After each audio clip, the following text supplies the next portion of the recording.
Hello प्यारे, कैसे आप? कैसे चल रही है आपकी पढ़ाई? मैं महेंद्र पाठसारथी आपका अपने चैनल के माध्यम से स्वागत करता हूं, वंदन करता हूं, आपका प्यारे अभिनंदन करता हूं। दोस्तों, आपका बोर्ड एग्जाम बिल्कुल नजदीक आ चुका है, तो कुछ बच्चे हमारे पास मैसेज किए कि सर आप हिंदी का कुछ महत्वपूर्ण क्वेश्चन कर बता दीजिए।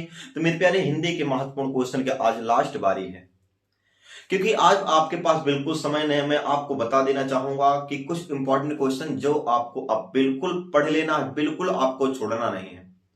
तो अंत तक आप वीडियो के अंत तक बने रहिएगा और सभी इंपॉर्टेंट क्वेश्चन के बारे में जिक्र करता हूं, और लास्ट में आपको ये भी बताऊंगा कि आपको सबसे मोस्ट इंपॉर्टेंट इसमें कौन सा क्वेश्चन है, और उसी क्वेश्चन को आपको पढ़ लेना है, जिससे आप 100% आप हिंदी पेपर को सॉल्व कर सके।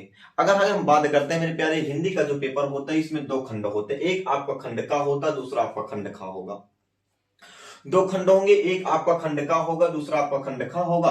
अब हम बात करते हैं कि खंड का में आपको क्या क्या पढ़ना है, क्या नहीं पढ़ना, और उसमें क्या इंपॉर्टेंट है कि जो मुझे सबसे ज्यादा उसको पढ़ना है। मैं एक एक चीजों के बारे में बात करता हूं, आप लोग बस लास्ट वीडियो के लास्ट तक देखिएगा, और सभी लोग एक पेन और एक रफ लेकर के सभी क्वेश्चन को नोट भी करिएगा।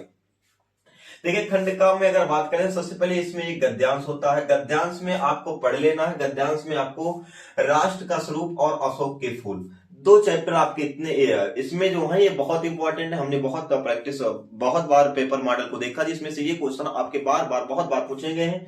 देखिएगा, यहाँ से जब आपको गद्यांश दिया जाता है तो उसमें आपको रेखांकित क्वेश्चन दिए जाते हैं, आप उसको सॉल्व कर लें। लेकिन हाँ, यहाँ पर पाठ का शीर्षक जो होता है उसको, और यहाँ पर लेखक का नाम लिखना बहुत इंपॉर्टेंट होता है, इसलिए आपको इस चैप्टर को बेहतर पढ़ लीजिएगा, राष्ट्र का स्वरूप और अशोक के फूल। दूसरा आपका आता है गद्यांश, पहले आपके होगा, दूसरा आपका होता है पद्यांश पूछे जाते हैं। पद्यांश में आपको पवन दूतिका, कैकेयी, अनुताप और श्रद्धा मन ये तीन चैप्टर आपके बोर्ड पेपर में बहुत बार पूछे गए हैं, और आपके बोर्ड पेपर में 2023 के लिए बहुत इंपॉर्टेंट, इसलिए आप इन तीनों को चैप्टर को बेहतर तरीके से पढ़ के ही बोर्ड पेपर देने जाना है। अब दूसरे यहाँ पर सबसे बात आते हैं कि बच्चे कहते हैं सर हम यहाँ पर जीवन परिचय क्या याद करें कि वो आपके बोर्ड पेपर में फंस जाता। मेरे प्यारे, आपको ध्यान देना है कि बोर्ड पेपर में अगर पढ़ना, देखिए गद्य, इसमें दो आपके क्या होते हैं, दो गद्य और एक पद्य, दो आपको जीवन परिचय लिखने के होते हैं। तो अगर हम पहले पद्य गद्य की बात करते हैं, यहाँ पर आचार्य हजारी प्रसाद, वासुदेव शरण और एपीजे अब्दुल कलाम तीन हैं, जिसमें से मेरे प्यारे आपको कह देना चाहता हूं कि पहला और दूसरा आपके बोर्ड पेपर में 100% आशा कर दिलाता हूं कि आपके दो में से एक 100% आपके बोर्ड पेपर पूछ लिया जाएंगे। लेकिन कोई बात है, तीसरा भी आपको पढ़ लेना है, लेकिन बाई चांस कोई दिक्कत होगी तो आपका तीसरा भी क्या करना है मेरे प्यारे, आपको लिख देना है। लेकिन हाँ, पहला और दूसरा आपको बिल्कुल पढ़ के ही बोर्ड पेपर देने जाना है। और पद की अगर बात करते हैं, पद में आपके जैसे जयशंकर प्रसाद हो गए, महादेवी वर्मा हो गया, सुमित्रा नंदन पंत, ये तीन में से 100% मेरे प्यारे आपके एक लोगों को जीवन परिचय, एक लेखक एक का जीवन परिचय आपके पेपर में 100% देखने को मिलेगा। लेकिन हाँ, पहला और दूसरा इसमें भी आपको 100% पढ़ के जाना है। तीसरा आपको थोड़ा कम भी पढ़े रहेंगे तब भी चल जाएगा, लेकिन हाँ, पहला और दूसरा आपके बोर्ड पेपर में 100% पूछे जाएंगे, इसलिए अब इसको पढ़ के ही जाना है। अब यहाँ पर कहानी लिखने की बात है। कहानी में जैसे आपका पंचलाइट हो गया और बहादुर हो गया, इसमें कहानी का सारांश लिखने के लिए, या उसमें क्या कहते हैं, किसी एक जो वहां के नायक होते हैं उसके बारे में लिखने के लिए आता था, आपको यहाँ पर पंचलाइट हो गया, पंचलाइट के बाद आपका बहादुर हो गया। इन दोनों कहानियों को आपको पढ़ करके इसके सारांश को बेहतर आपको समझ करके ही जाना है। और यहाँ पर एक और आता है खंडकाव्य, जिसमें आपके स्वपठित होते हैं, उसको भी आपको क्या करना है मेरे प्यारे, अच्छी तरह से जैसे आपको पढ़ के जाना है, जिससे आपको यहाँ से 100% क्वेश्चन मिलेंगे। अब हम बात करते हैं कि जो आपका खंड खा है, खंड खा में क्या क्या पूछा जाएगा, बस तब तक आप इसको नोट करिएगा।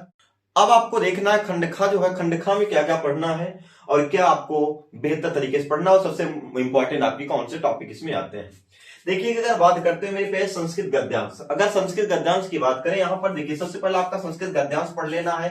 संस्कृत भाषा या महत्वम, महानमना मालवी और जातक कथा, ये आपके तीन चैप्टर को बेहतर पढ़ लेना। संस्कृत भाषा या महत्वम को पढ़ लेना, महामना मालवी और जातक कथा, इन तीनों चैप्टर को आपको क्या करना, बेहतर तरीके से पढ़ लेना है।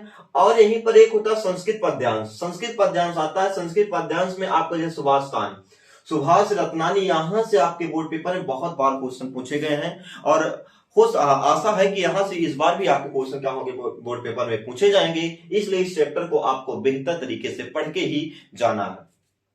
संस्कृत का अध्ययन क्या होगा, संस्कृत भाषा में महत्तम हो गया, महामना मालवीय हो गया, जातक कथा हो गया, और यहाँ पर क्या होगा, सुभाष रत्नांज। अब आगे हम बात करते हैं, जैसे आपका होगा पत्र लिखने के लिए आता है, पत्र भी आपको ध्यान देना है। ज्यादातर बच्चे वही आपके स्कूल में छुट्टी के लिए पत्र को पढ़ लेते हैं, लेकिन प्यारे आपको ध्यान देना है, जैसे आपका मोहल्ले की सफाई, क्योंकि आजकल सफाई अभियान का आपको पता होगा, सफाई का काम बहुत चल रहा था, और आपका जो प्रतापगढ़ी और बनारस प्रतापगढ़ का सफाई में जिले में पहला स्थान आया है। तो आपको यहाँ पर मोहल्ले की सफाई में के लिए आपको पढ़ लेना है। बैंक से ऋण प्राप्ति के लिए यानी लोन लेने के लिए भी आपको पत्र लिखना सीख लेना है। स्कूल के नाम से नाम ट्रांसफर, जैसे आपको क्या होता है कि आपके पिता की ट्रांसफर कहीं दूसरी, आपके पापा की दूसरी जगह नौकरी लग जाती है, तो आपका नाम ट्रांसफर करने के लिए आपको पत्र लिखना है। आपको यहां से भी आपको क्या मेरे प्यारे लिखना है। या कहीं कि होता है कि बहन की शादी पड़ी हुई, बहन की शादी करने के लिए आपको स्कूल छुट्टी प्राप्त करना है, यहाँ से भी आपको एक निबंध लिखने के लिए आते हैं। अब सबसे बड़ी बात आती है,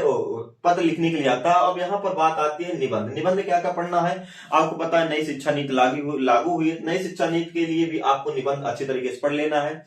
उसके बाद भारतीय कृषक की स्थिति क्या है, भारतीय किसानों की स्थिति के बारे में क्या निबंध आपको पढ़ लीजिएगा। बेरोजगारी हो गया, इसको भी आपको पढ़ लेना है। कोरोना एक महामारी है, इसके बारे में आपको बेहतर पढ़ लेना है। उसके बाद पर्यावरण प्रदूषण, यहाँ पर जैसे हुआ नई शिक्षा नीति हो गई और बेरोजगारी हो गया, कोरोना हो गया, प्रदूषण हो गई, ये सभी आपके बोर्ड पेपर में पूछे जाने वाले आपके निबंध हैं। इसलिए आपको यहाँ से ये क्वेश्चन ये आपके टॉपिक बताए गए बेहतर तरीके से। आपको यहाँ पर हर एक हेडिंग को ध्यान देना है, ज्यादा से ज्यादा आपको हेडिंग बनाना है, और जिससे आपको 2.5 से 3 पेज को आसानी के साथ क्या करें, कवर कर लेना है। अब यहाँ पर जैसे आपके यहाँ से आता है आपका रस हो गया, छंद हो गया, अलंकार हो गया, मुहावरा हो गया, वाक्य शुद्धियां हो गई, ये सभी आपके 2-2 नंबर में पूछे जाते हैं। और सभी चीजों को आपको पढ़ लेना, क्योंकि यहाँ से 2-2 नंबर आपके बोर्ड नंबर को क्या करता है, अच्छा गेन करता, नंबर अच्छा दिलाता है, इसलिए आपको इसको ही पढ़ लेना है।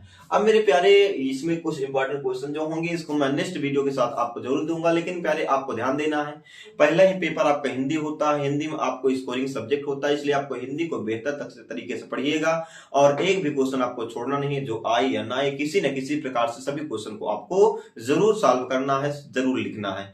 ठीक है दोस्तों, मिलते हैं आपको इसी के साथ अब किसी अगले वीडियो के साथ। तब तक के लिए जय हिंद जय भारत। अगर वीडियो अच्छा लगा हो तो आप लोग लाइक शेयर कमेंट जरूर करेंगे, और आपको बेस्ट ऑफ लक।